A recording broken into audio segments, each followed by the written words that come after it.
संस्कार का अर्थ क्या होता है?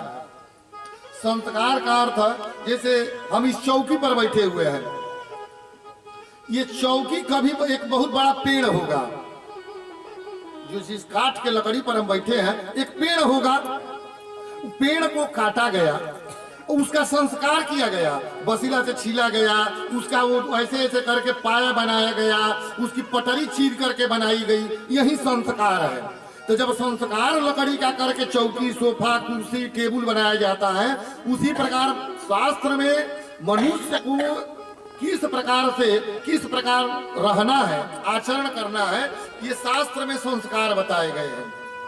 16 प्रकार के संस्कारों का वर्णन आता है।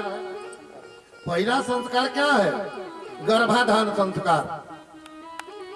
16 संस्कार में गर्भाधान, दूसरा का आता है सीमंतो, तीसरा आता है जात कर्म, चौथा आता है नामकरण, पांचवा आता है अनपराशन, छठवा आता है मुंडन, सातवां आता है यज्ञोपवीत। इसी तरह 16 संस्कार, अंत में अंतिम संस्कार मृत्यु संस्कार है। संस्कार का लोप हो जाने से जीव जो है, बच्चे जो है, असंस्कारिक बन गए हैं, गायब है। कहाँ संस्कार हो रहे हैं?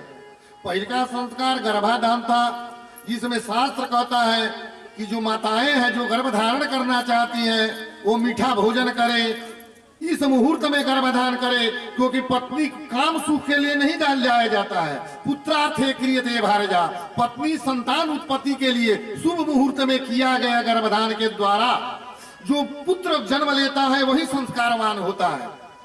यदि आप दारू पी करके गर्भधान किए तो आपसे भी बड़ा पियक्कड़ आपका पुत्र होगा। यदि आप पत्नी को गाली दे करके गर्भधान कर रहे हैं तो आपको भी अपमानित करेगा। यदि आपकी चित्त वृत्ति और मन वृत्ति जिस प्रकार से गर्भाधान के समय रहेगी, उसी प्रकार की संतान की उत्पत्ति होती है।